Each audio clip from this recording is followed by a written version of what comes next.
The headline you presented paints an extremely alarming picture of a specific area in Tenerife, linking it to the tragic death of Jay Slater and alleging a significant deterioration into lawlessness. While Tenerife, like many major tourist destinations, faces challenges in certain areas, the specific claims require careful context and fact-checking. The Jay Slater case, a separate tragedy. Please subscribe to my YouTube channel. First, it's crucial to separate the heartbreaking death of Jay Slater from broader claims about the resort.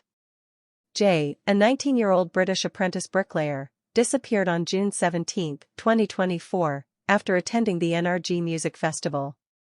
His last known location was the remote rural de Teno Park in the northwestern mountains, far removed from the typical South Coast tourist resorts like Playa de las Americas or Los Cristianos. After a massive search, his remains were found on June 24 in a steep, rocky ravine in that mountainous area. The evidence strongly suggests a tragic accident. He likely got lost, disoriented, and fell while attempting to walk back to his accommodation after missing a bus. There is no credible evidence linking his death to organized crime, drug dealers, or the environment described in the headline. His death was a devastating accident in a remote, rugged location, not a consequence of resort area vice. Addressing the headline claims, Playa de las Americas/Veronica's Strip context.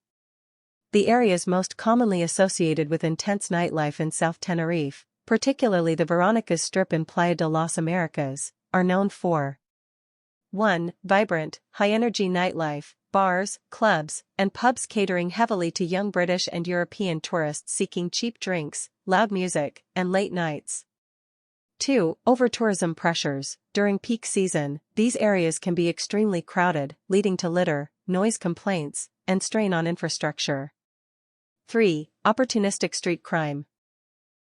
Petty theft, pickpocketing, bag snatching, can occur, as in any crowded tourist zone globally. Drunken altercations are not uncommon.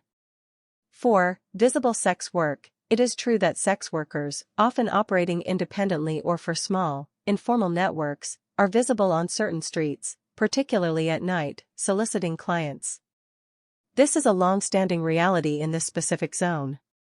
5. Drug availability and use. Illegal drugs, including cocaine, are undoubtedly available in Tenerife, as they are in most major tourist destinations worldwide. Their use occurs, often linked to the party scene.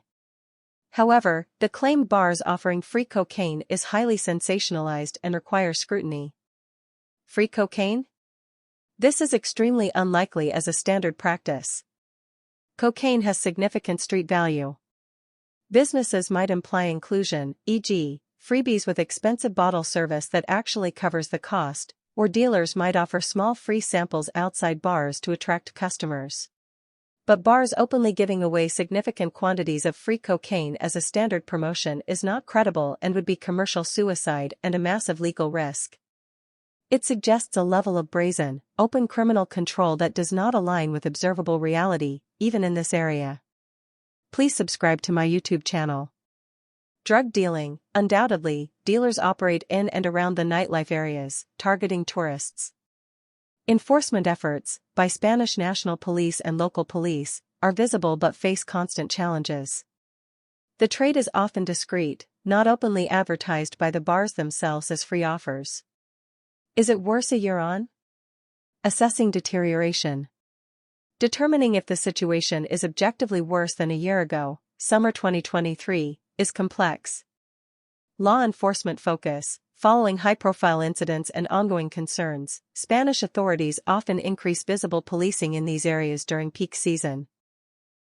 This can include more patrols, ID checks, and crackdowns on illegal street vending or overt drug dealing. This doesn't mean the underlying issues are gone, but overt lawlessness is usually suppressed when police presence is high. Tourist volume and behavior. The intensity of problems often correlates directly with the number of tourists and specifically, the concentration of those seeking hedonistic experiences. A particularly busy season with more rowdy groups might feel worse, but it's cyclical. Media and perception. Headlines like this one can amplify perception. The Jay Slater tragedy, while geographically unrelated, casts a shadow over Tenerife tourism generally, potentially making people more attuned to negative aspects. Underlying issues persist: the fundamental challenges of the Veronica's Strip zone, intense commercialized party culture, saturation of cheap alcohol promotions, visible sex work, and opportunistic crime/drug dealing, are deep-rooted and haven't disappeared. They fluctuate but are endemic to that specific environment. A more nuanced picture of Tenerife tourism. It's vital to remember that Tenerife is a large, diverse island.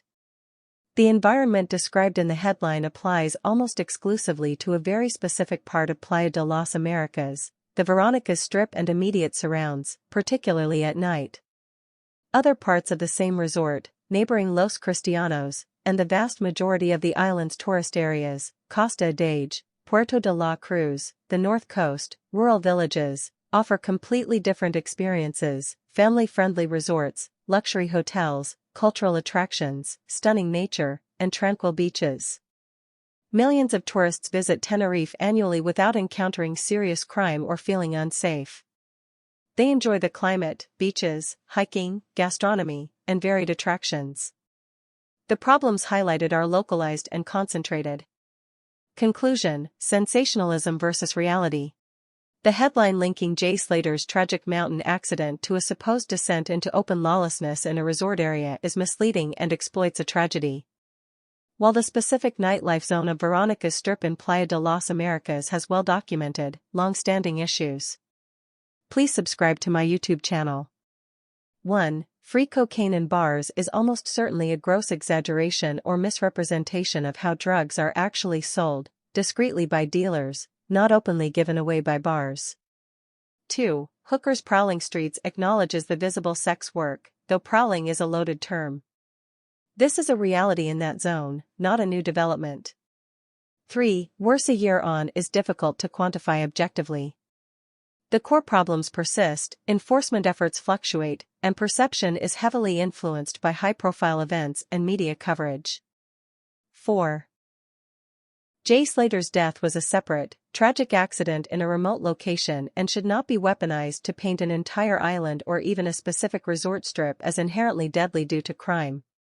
Tenerife, like any major destination, has its complexities. The Veronica's Strip offers an intense, often overwhelming party experience that isn't for everyone and comes with inherent risks associated with excessive drinking, crowds, and the presence of illegal activities. Visitors seeking this scene should exercise heightened caution, stay aware of surroundings, don't carry excessive cash/valuables, avoid isolated areas, be wary of strangers offering drugs or deals, and drink responsibly.